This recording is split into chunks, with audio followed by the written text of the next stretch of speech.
எல்லாருக்கும் வணக்கம்.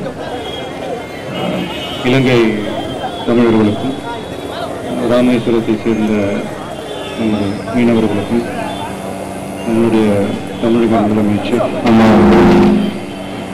அவங்களுடைய கஷ்டத்தை தீர்க்கிறதுக்கு எவ்வளவோ ஸ்டெப்ஸ் எடுத்துருக்காங்க. அதை போய் ஸ்ரீலங்கன் கவர்மெண்ட் அவங்களுடைய டிஃபென்ஸ் வெப்சைட்டில் அதை கேள்வி செய்கிற மாதிரி ஒரு விஷயம், ஒரு கமெண்ட் பண்ணது உண்மையிலேயே தாயை தப்பாக பேசின மாதிரி நாங்கள் நினைக்கிறோம். இது ஒட்டுமொத்த தமிழர்களுக்குமே இது ரொம்ப வருத்தத்துக்குரிய ஒரு விஷயம். இது கடுமையாக கண்டிக்கிறோம். இலங்கை இராணுவ இணையதளத்திலே, அதாவது பாதுகாப்பு மற்றும் நகர்ப்புற வளர்ச்சித்துறை இணையதளத்திலே மாண்பு முதலமைச்சர் புரட்சித் தலைவர் அவர்களை தவறுதலாக சித்தரித்து தரக்குறைவாக சித்தரித்தவருக்கு நடந்து கொண்டிருக்கின்ற இந்த கண்டன கூட்டத்தில் வரை இருந்திருக்கும் அனைவருக்கும் என்னுடைய நன்றி கலந்த வணக்கத்தை தெரிவித்துக் கொள்கின்றேன். மாண்பு முதலமைச்சர் புரட்சித் தலைவி பற்றி இலங்கை அரசு இப்படி ஒரு சித்தரிப்பை எதற்காக செய்திருக்கார்கள் என நினைத்து பார்க்க வேண்டும். மாண்பு முதலமைச்சர் புரட்சித் தலைவர் அவர்கள்தான் தொடர்ந்து பல கடிதங்களை பாரத பிரதமர் அவர்களுக்கு எழுதி, அது மன்மோகன் சிங் பிரதமராக இருந்த போதும் சரி, தற்போது இருக்கின்ற மோடி அவர்கள் பிரதமராக இருக்கின்ற சூழ்நிலையிலும் சரி, தொடர்ந்து தமிழக மீனவர்கள் கைது செய்யப்படுகிறார்கள், சிறையடிக்கப்படுகிறார்கள், அவர்கள் உரிமையை நாம் பாதுகாக்க வேண்டும் என்று தொடர்ந்து குரல் கொடுத்துக் கொண்டிருப்பவர் மாண்பு முதலமைச்சர் புரட்சித் தலைவர் என்பதை நாம் முதலில் உணர்ந்து கொள்ள வேண்டும். ஆக இப்படி குரல் கொடுப்பவர் தைரியமாக இந்த செயலில் ஈடுபட்டு செயல்படுத்தக்கூடிய ஒரு முதலமைச்சர் இருக்கிறார்கள் என்பது ராஜபக்சே அவர்களுக்கு உறுத்தலாக இருப்பதன் அடிப்படை காரணம் தான் இந்த இணையதளத்திலே அவர்கள் இதை பதிவு செய்திருக்கிறார்கள். இதற்கெல்லாம் மாண்பு முதலமைச்சர் புரட்சித் தலைவர் அவர்கள் அஞ்சுவிட மாட்டார்கள். ராஜபக்சே அவர்களுக்கு சட்டமன்றத்திலே நிறைவேற்ற தீர்மானங்கள் அச்சுறுத்துகிறது. போர் குற்றவாளியாக அறிவிக்க வேண்டும், பொருளாதார தடை விதிக்க வேண்டும் என்று தமிழக சட்டமன்ற பேரவையில் தீர்மானம் நிறைவேற்றியது மாண்பு முதலமைச்சர் புரட்சித் தலைவர் அவர்கள். இதற்கெல்லாம் காரணங்கள் பல காரணங்கள் உண்டு. அதில் முக்கியமான ஒரு காரணம் சொல்ல வேண்டும் என்றால், தமிழக மீனவர்கள் மீன்பிடிக்க செல்ல முடியாமல் தவித்துக் கொண்டிருக்கிற சூழ்நிலையில் 1976ஆம் ஆண்டும் 1976ஆம் ஆண்டும் கச்சத்தீவை தாரவாய்த்து கொடுத்தது அன்றைய காங்கிரஸ் ஆட்சியாளர்கள் என்று சொல்ல வேண்டும். அவர்கள் குறை சொல்வதற்காக சொல்லவில்லை, நடந்தது உங்களுக்கு சரித்திர நிகழ்வுகளை நினைவூட்ட விரும்புகிறேன். ஆக அப்பொழுது கச்சத்தீவை தாரவாய்த்து கொடுத்தது ஆங்கிலத்தில் சொல்ல வேண்டும் என்றால் எனி டிசிஷன் கான்ஸ்டிடியூஷன் படி பார்க்கும்போது நமது மண்ணின் ஒரு பிடி மண்ணை கூட எந்த ஒரு நாட்டிற்கும் நாம் தாரவாய்த்து கொடுக்க கூடாது என்று அரசியல் சாசனம் சொல்கிறது. அப்படி இருக்கின்ற சூழ்நிலையிலே அப்படி கொடுக்க வேண்டிய சூழ்நிலை உருவாகி இருக்கும் போது ராமநாதபுரம் மன்னர்களின் சொந்தமான அந்த கச்சத்தீவை தாரவாய்த்து கொடுக்கும் எண்ணம் வரும்போது it has to be ratified in both the houses of parliament என்ற விதியை அவர்கள் மனந்தோட்டு செய்திருக்கிறார்கள். இதற்கு உதாரணம் இருக்கிறது அன்பு சகோதரர்களே. பெருபாரி வெஸ்ட் பெங்கால் பங்களாதேஷுக்கு நடுவே இருக்கிற பெருபாரி இதே போல தாரவாய்த்து கொடுக்க எண்ணம் வரும்போது மக்கள் போராட்டத்தின் அடிப்படையில் அது கைவிடப்பட்டதை நான் சுட்டிக்காட்ட விரும்புகிறேன். ஆகிய முன்னுதாரணம் ஏதும் இல்லாமல் நான் முதலமைச்சர் புரட்சித் தலைவர் பேசவில்லை. சட்டமன்றத்திலே கச்சத்தீவை மீட்போம் என்று உறுதிபட கூறியிருக்கிறார் என்றால் கச்சத்தீவு தமிழகத்துக்கு சொந்தமான ஒரு தீவு. அது எந்த ஒரு சூழ்நிலையும் இலங்கைக்கு சொந்தமாகி விடாது, எந்த ஒரு தீர்மானத்தை அடிப்படையில் சொந்தமாகி விடாது என்பதை தெல்ல தெளிவாக சொல்கின்ற ஒரு மாண்பு முதலமைச்சர் புரட்சித் தலைவரை பார்த்து அஞ்சுகின்ற ராஜபக்சேயின் வெளிப்பாடுதான் இந்த இணையதளத்தில் வந்திருக்க செய்தி என்பதை நீங்கள் மறந்துவிடக் கூடாது. ஆக இங்கு பேசும்போது செல்வர்கள் சொன்னார்கள், இந்த காலேஜோட பெயர் மாற்றம் செய்ய வேண்டும், இதில் இருக்க தூதரகம் இருப்பதால் ஈழ தமிழகத்தின் தமிழக சாலை என்று அமைக்க வேண்டும் சொல்லி அவர்களுக்கு இடம் கொடுத்ததும் தவறு, அதன் பிறகு தெருவை வைத்துக் கொண்டு அவர்கள் அங்கு இருப்பதும் தவறு. ஆனால் இந்த தூதரகம் இங்கு தேவையா என்று நான் சிந்தித்து பார்க்க வேண்டும். மற்றொரு கருத்தை நான் சொல்ல விரும்புகிறேன். இதை கேட்டால் ஃபாரின் பாலிசி டிஸ்டர்பன்ஸ் என்று சொல்வார்கள், அதுக்கு மோடி அவர்களும் சொல்வார்கள்.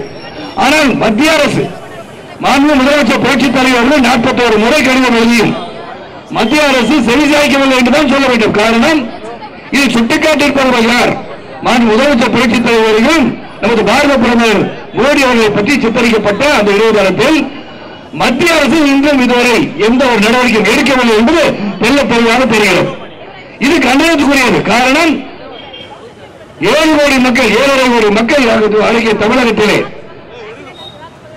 அனைவரும் பேராதரவு பெற்று ஆட்சிப்படுத்துவதற்கான முதலமைச்சர் புரட்சித் தலைவி இருக்கும் போது நமது நாட்டில் ஒரு முதலமைச்சரை இழிவுபடுத்தும் போது மத்திய ஆட்சியாளர்கள் இதை பார்த்துக் கொண்டிருக்க கூடாது.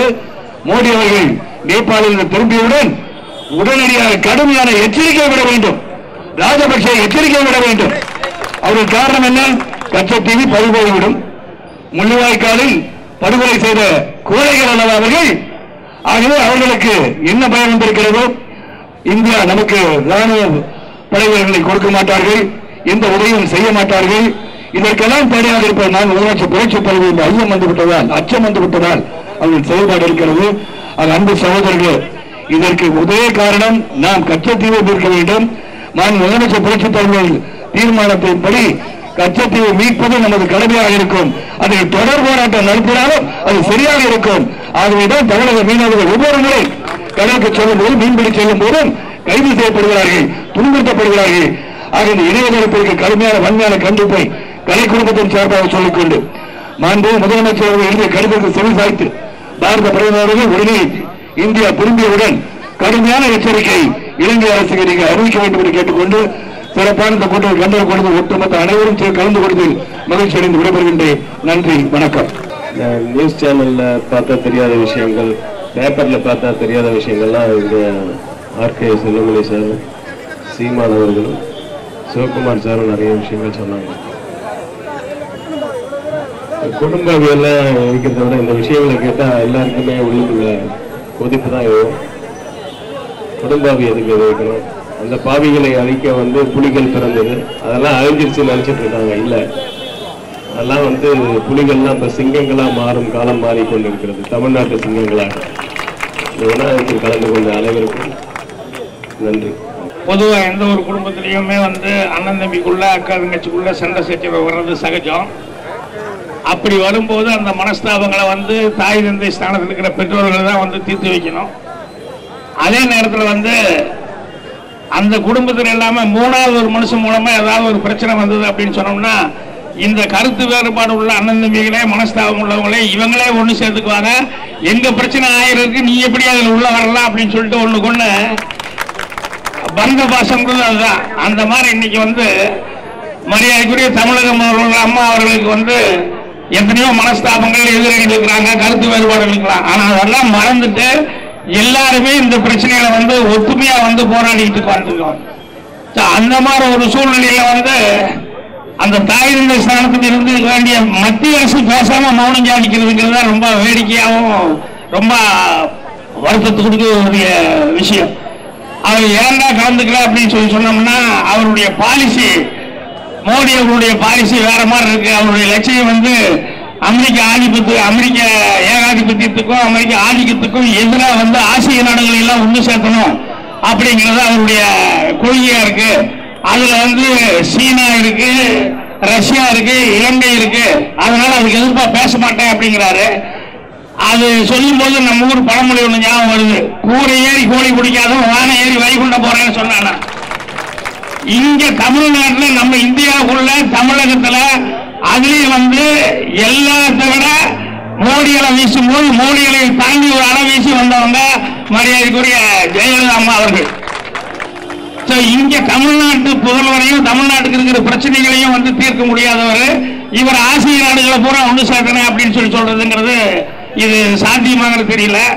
அதனால முதல்ல இங்க உள்ளூர் இருக்கிறவங்களை தமிழ்நாட்டில் மாநிலத்தில் இருக்கிறவங்கள தமிழ் மக்களை இவங்களை அனுசரிச்சு போனா தான் அவர் ஆசிய நாடுகளை ஒன்று சேர்த்த முடியும்.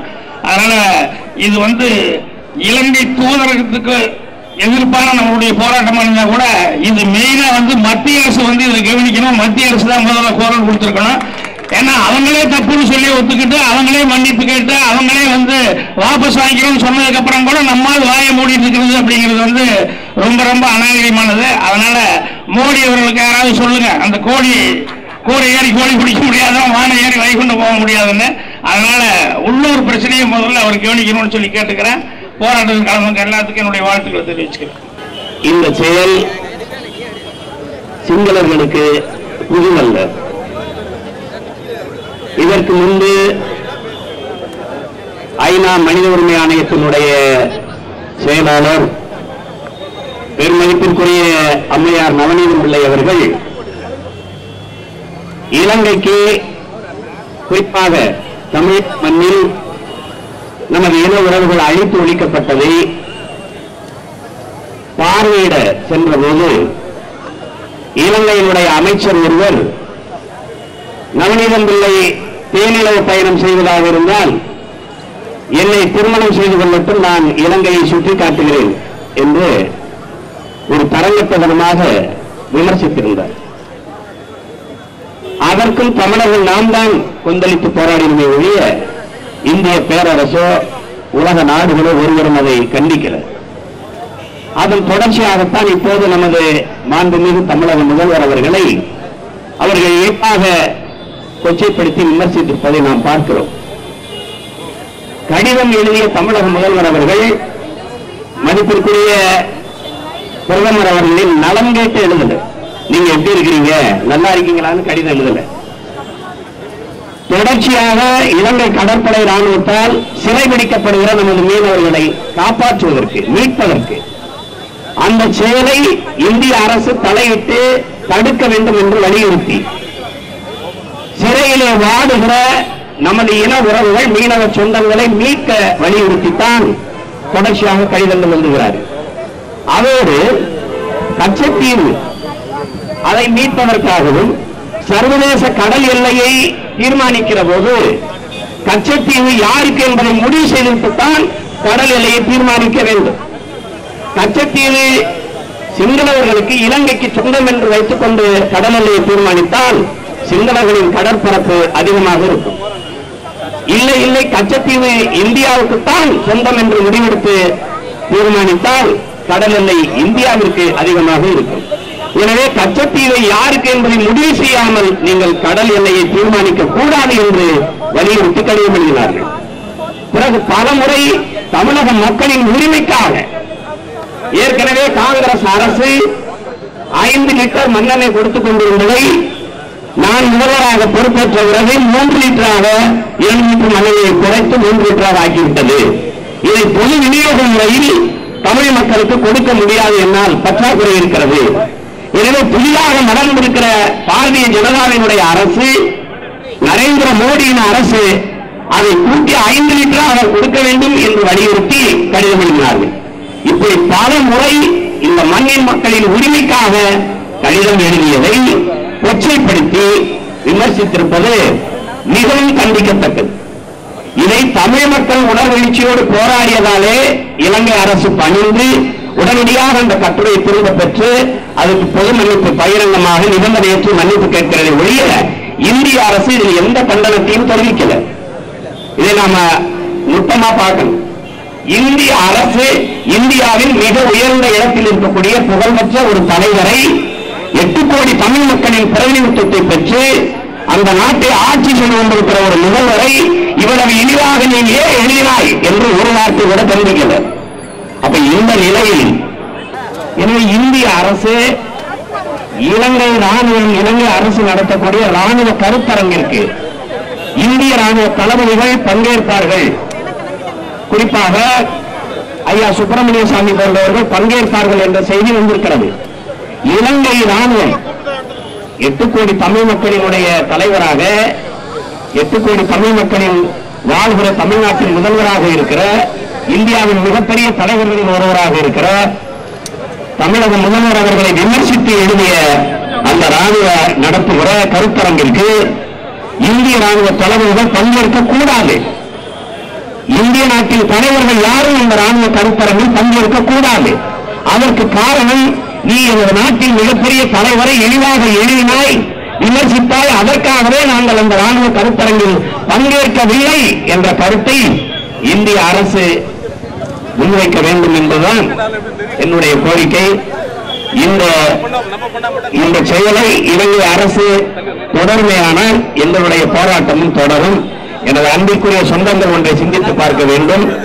இவ்வளவு பெரிய பொறுப்பில் இருக்கிற, மதிப்புமிக்க தலைவராக இருக்கிற ஒருவரையே இவ்வளவு எளிதாக விமர்சித்து இலங்கை ராணுவம் அதனுடைய அதிகாரப்பூர்வ இணையதளம் எழுதுமையானால் ஆதரவற்று நிற்கிற நமது அக்கால் தங்கை நமது அம்மா பெரியம்மா சின்னம்மாவை என்னவாறு நடத்துவார்கள், எவ்வளவு இழிவாக நடத்துவார்கள் என்பதை நீங்கள் கற்பனை செய்து கொள்ள முடியும். இந்த கண்டன கூட்டத்தில் பங்கேற்றிருக்கிற உங்கள் அனைவருக்கும் எனது அன்பு கலந்த நன்றியும் வணக்கமும். உங்கள் அனைவருக்கும் பாதுகாப்பு பணியை செய்து கொண்டிருக்கிற காவல்துறை அதிகாரிகளுக்கும் எனது நன்றி வணக்கம். இந்த கச்சத்தீவும் தமிழக மீனவர் பிரச்சனையும் நம்ம தமிழக பெரிய தலைவரை கொடுத்துருக்கு. கச்சத்தீவு இலங்கைக்கு சொந்தமானது அல்ல என்பதை முதல் தெளிவுபடுத்திக் கொள்ளணும். கச்சத்தீவு ராமநாதபுரம் சேதுபதி ராஜா பரம்பரைக்கு சேர்ந்தது. கச்சத்தீவு மட்டுமல்ல, ஒரு 10-15 சின்ன குட்டித்தீவும் அவங்க தான் சொந்தம். இன்று காலையில் ராமநாதபுரம் ராஜா பரம்பரையை சேர்ந்த அவருடைய வாரிசுகளுடன் பேசினேன். 1974 இந்திரா காந்தி அம்மையார் ஆட்சியில் இருந்த போது ராமநாதபுரம் சேதுபதி ராஜாவிடம் ஒரிஜினல் பத்திரத்தை, கச்சத்தீவு சம்பந்தப்பட்ட ஒரிஜினல் பத்திரத்தை கொடுக்க வேண்டும் என்று டெல்லியிலிருந்து உத்தரவு வந்தது. அப்ப இப்ப என்னுடைய நண்பர் ராஜா சொன்னாரு, அண்ணா ஒரிஜினல் கொடுக்கணும்னு கேட்டாரு. அரசாங்கமே கேட்கும் போது நம்ம வைத்துக் கொள்ள முடியாது என்று ராமநாதபுரம் சேதுபதி ராஜா தான் கச்சத்தீவு சம்பந்தப்பட்ட ஒரிஜினல் டாக்குமெண்ட்டை இந்திய அரசாங்கத்துக்கு கொடுத்தார் என்பதை நீ புரிந்து கொள்ள வேண்டும். அந்த நல்லிணக்கம் காரணமாக இந்திய அரசு அந்த கச்சத்தீவை தாலிபான் இலங்கைக்கு கொடுத்தது. அதனுடைய விளைவு என்னாச்சு, கச்சத்தீவில் ஒரு சர்ச் இருக்குது. அந்த சர்ச்சில் வேண்டுதலுக்கு போறது கூட தமிழர் மீனவர்களை அனுமதிக்க மாட்டேன்னு கலாட்டா பண்றாங்க. கடல் நீரில் நம்ம கோடு போட முடியாது, கடல்ல போய் ஒரு கோடெல்லாம் போட முடியாது. இது இந்திய கடல் பகுதி, இது இலங்கை கடல் பகுதின்னு ஒரு பார்ல அவங்க படகுல போய் லேசா காத்தடிச்சா ஒண்ணு இந்த பக்கம் போகும், அந்த பக்கம் போகும். லேசா போனவங்க எங்கள் எல்லைக்குள்ளே வந்து கொண்டு போய் 60 பேர் 70 பேர் பிடிச்சி போய் சிறையில போடுறாங்க. நம்ம அம்மா அவர்கள் சென்ற முறை மன்மோகன் சிங் ஆட்சி காலத்திலும் சரி இன்றும் சரி விடாமல் உடனடியாக டெல்லி கடிதம் போடுறாரு. கட்டம் போட்ட உடனே மறுநாள் ரிலீஸ் பண்றாங்க.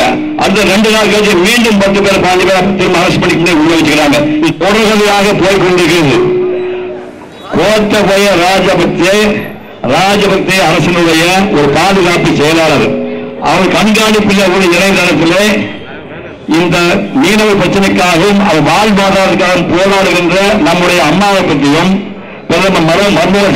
பிரதமர் நரேந்திர மோடி அவர்களை பற்றியும் ஆண் பெண் என்ற கோணத்திலே பார்த்து அருவருப்பாக வக்கரமாக அநாகரிகமாக ஒரு கார்ட்டூன் போட்டு கருத்தும் போட்டுகின்றார்கள். இது வன்மையாக கண்டிக்க வேண்டிய விஷயம்.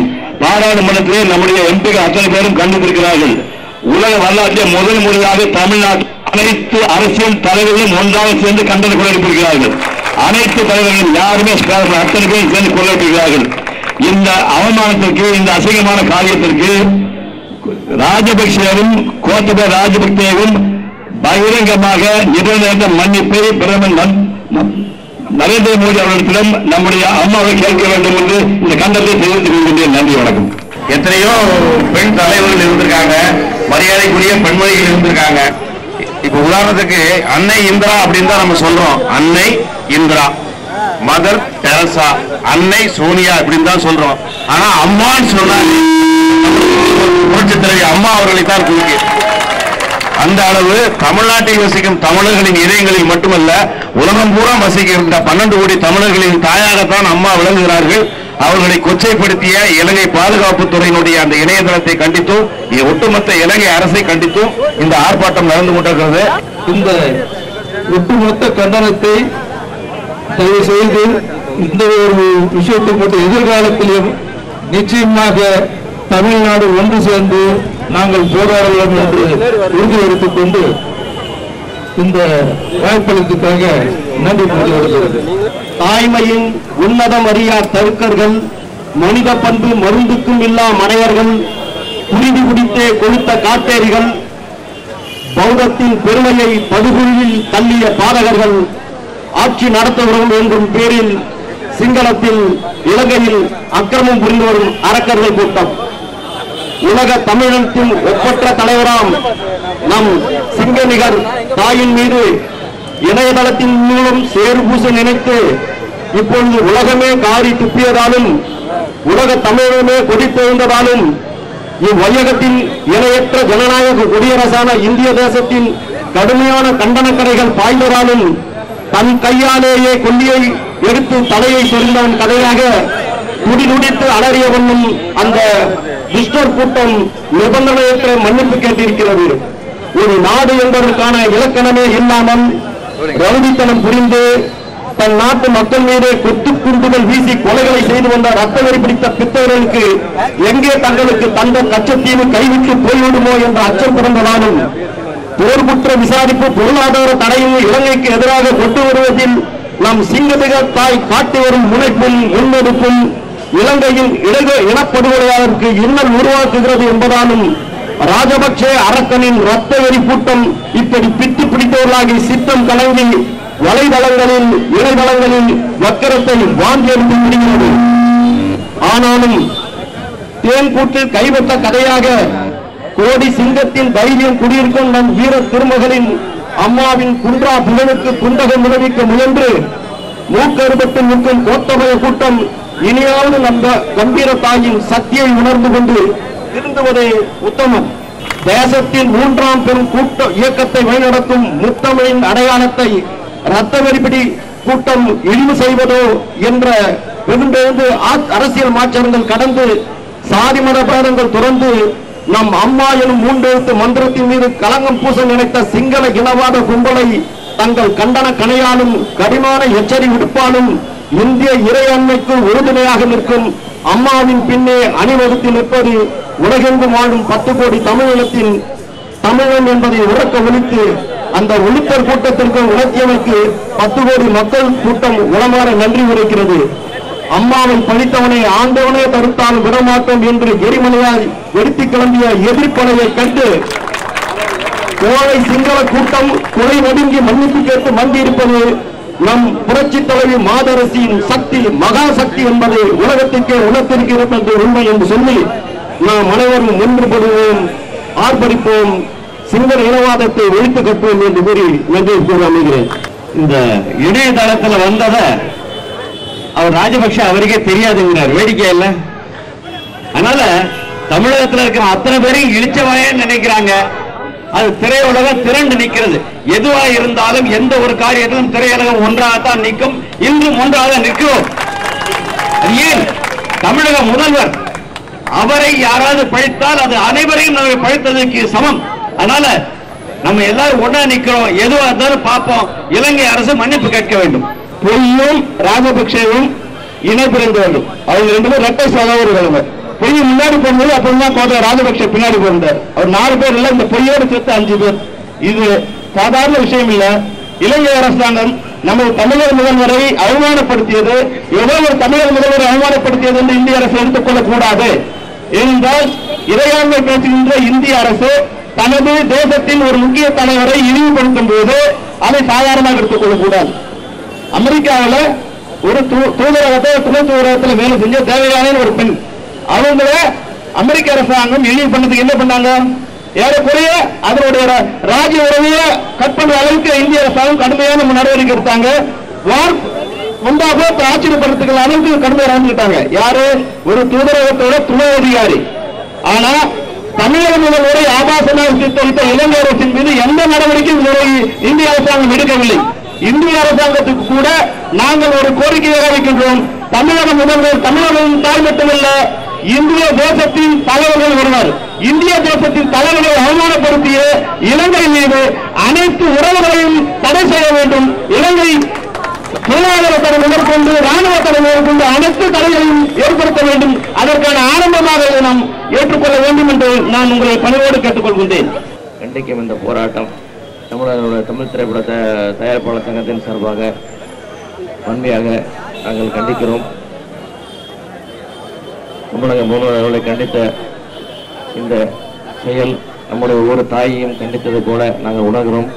இந்த செயலுக்கு எங்களை தனிப்பட்ட முறையில் எங்களுக்கு கண்டனத்தை தெரிவித்துக் கொள்கிறோம். நன்றி. 8 கோடி தமிழ் மக்களும் சென்னையில் கூட முடியாது. அதற்காக அதனுடைய சார்பாக திரையுலகத்தினர் கூடியிருக்கும். ஏன்னா உங்களுக்கு தெரியும், அவ்வளவு பேர் ஏதாவது ஒரு விதத்தில் திரையுலகத்தோடு சம்பந்தப்பட்டிருப்பாங்க. அவங்களுடைய குரலாக சொல்கிறோம்.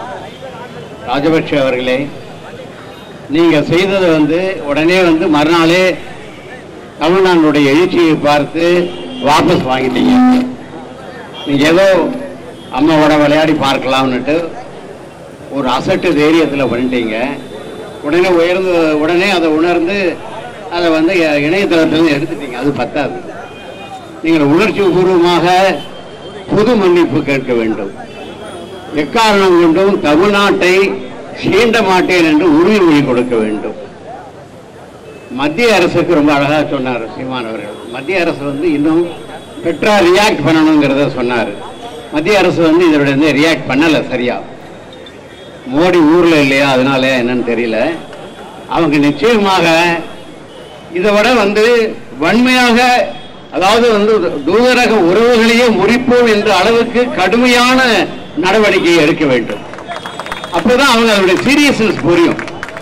இல்லைன்னா ஏதோ ஒன்று நாம சொல்லிடுவோம், அப்புறம் இன்னொரு அதிகாரியை விட்டு அது மன்னிப்பு கேட்க சொல்லுவோம், வருத்தம் தெரிவிப்போம். அதெல்லாம் கிடையாது.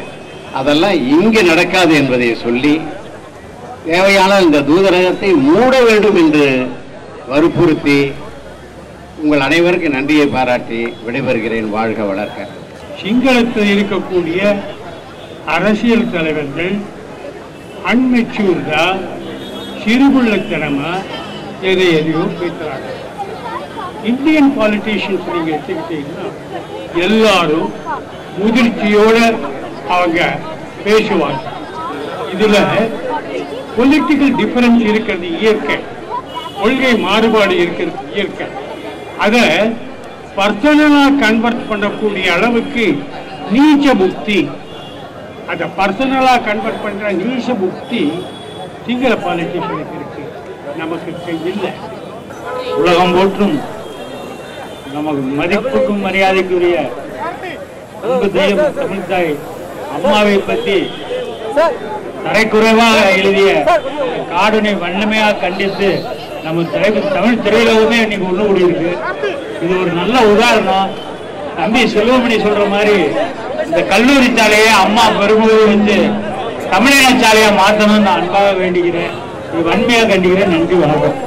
அனைவரும் பேசியதை போல கோத்தபய ராஜபக்சேக்கு அவங்களுக்கெல்லாம் நம்ம ஒரு ஒரு ஒரு டீசன்சியே தெரியாத ஒரு ஒரு அதாவது அரக்கர் குணம், அரக்கர்கள் சொல்லுவாங்க இலங்கைக்காரங்களை, அது ப்ரூவ் பண்ணிட்டாங்க. அந்த அரக்கர்களுக்கு அவங்க கிட்ட ஒரு அறத்தை பற்றி நம்ம என்னத்தை போய் நம்ம எதிர்பார்க்க முடியும்? அயோக்கியர்களிடம் ஒரு நல்ல விஷயத்தை எதிர்பார்க்க முடியுமா? முடியாது.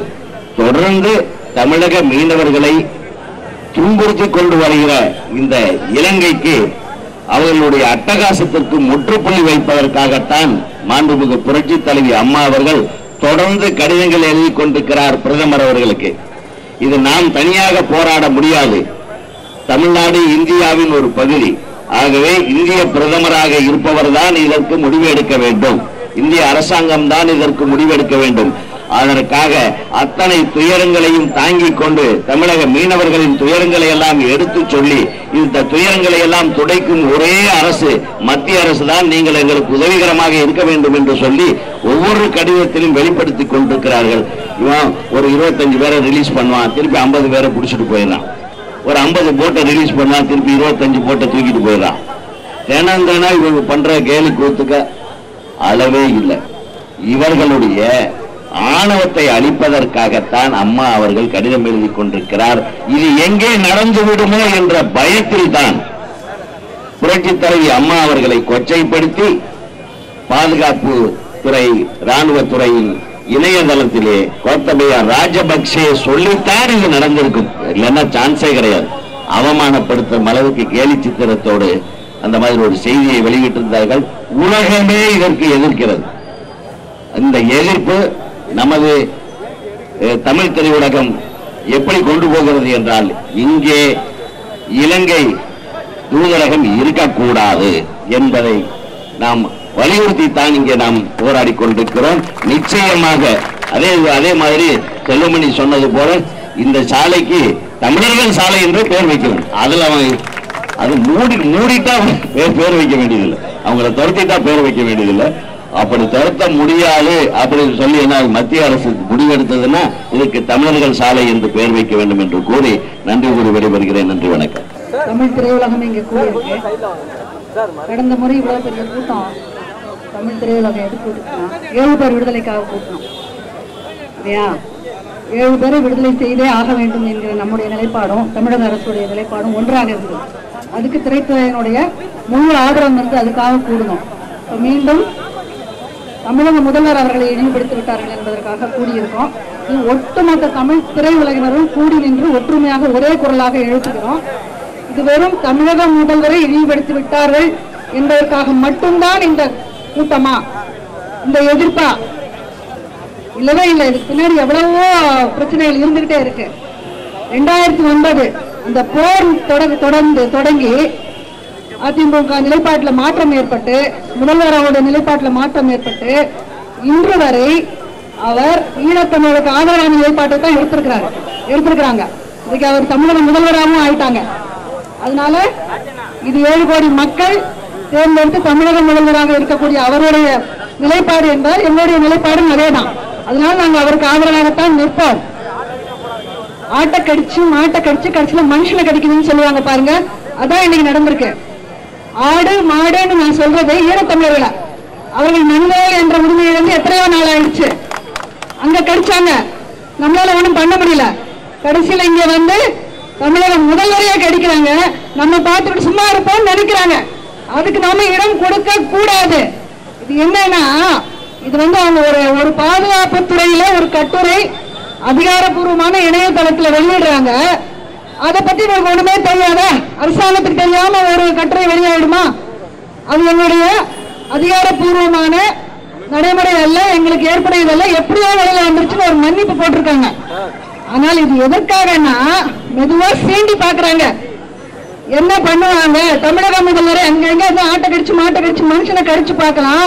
தமிழகத்துல இதற்கு என்ன எதிர்வினை ஏற்படுதுன்னு பார்ப்போம். இந்த எதிர்வினை பெருசா இல்லைன்னா இதே நிலைப்பாட்டை எடுப்பாங்கிறதுனால அவங்க அப்படி பண்ணிருக்கிறாங்க. இந்த துணிச்சலை அவங்களுக்கு கொடுத்தது யாரு? இலங்கை இப்படி தங்களுடைய அதிகாரப்பூர்வமான இணையதளத்தில் இப்படி ஒரு மோசமான தமிழக முதல்வர் மோடி அவர்களுக்கு, அதாவது இந்திய பிரதமருக்கு காதல் கடிதம் எழுதுகிறார்னு சொல்ற அளவுக்கு ஒரு கடிதம் எழுது துணிச்சல் யார் கொடுத்தாங்க? தமிழக முதல்வர் எழுதுவது காதல் கடிதம்னா எதுக்கு அவங்க எழுதுறாங்க? ரொம்ப ஆசையா அவங்களுக்கு மோடி கடிதம் எழுதுறதுக்கு. இங்க மீனவர்கள் தினம் தினம் புடிச்சிட்டு போறாங்க, சித்திரவதை பண்றாங்க. தமிழக முதல்வருக்கு வேற என்ன உரிமை இருக்கிறது? கடிதம் எழுதலாம், அவ்வளவுதான். பின்ன என்ன நம்ம கொண்டு போய் நம்ம கடற்படையை கொண்டு போய் அங்க நிறுத்தி இலங்கையை விரட்டி அடிக்க முடியுமா? எவ்வளவு பெரிய கடற்படை வச்சிருக்கிறான் இந்தியா. எத்தனை செலவு பண்றாங்க தெரியுமா? பாதுகாப்பு துறைக்கும் கடல் வளத்துக்கும் கடல் பாதுகாப்புக்கும் எவ்வளவு செலவு பண்றாங்க எத்தனை நீங்க பார்த்துப்பீங்க. கப்பல் கப்பலா நாட்டுக்கு அர்ப்பணிச்சுட்டே இருப்பாங்க. எல்லாம் பல ஆயிரம் கோடிகள் மதிப்புள்ள அந்த கப்பல்கள் என்னையா செய்யுது? சொகுசு கப்பல்களாக மாறி எல்லாம் இன்னும் டூரிஸ்ட்களை கூட்டிட்டு போயிட்டு இருக்காங்களா? ஏன் அந்த பாதுகாப்பு கப்பல்கள் என்ன வேலை? ஒரு கப்பலை கொண்டு வந்து கச்சத்தீவு அருகில் நிறுத்தி இனிமேல் இந்த மீனவர்களை தொட்டேன்னா உனக்கு பதிலடி கிடைக்கும். ஏன் இந்தியாவால் சொல்ல முடியல? சொல்லல.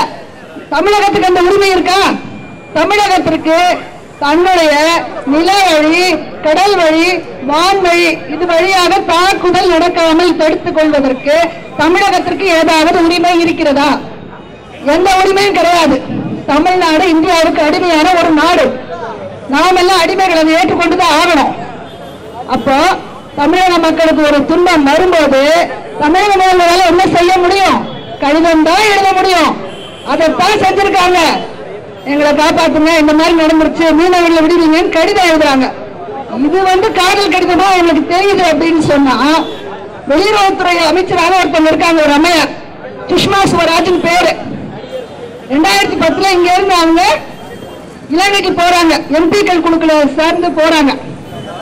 அங்க போறதுக்கு முன்னாடி அவங்களோட நிலைப்பாடு, தமிழர்களை வந்து நான் பாதுகாப்ப இந்த மாதிரி இந்தியா இலங்கை செய்து வராபடி அவர்கள் செய்து தவறு என்றால் கட்டாயம் நடவடிக்கை எடுப்போம்னு சொல்லிட்டு போற அம்மையார் திரும்பி வரும்போது அவங்களுடைய வார்த்தைகள், பேச்சு, எல்லாம் பாவம் எல்லாமே மாறி போயிடுச்சு.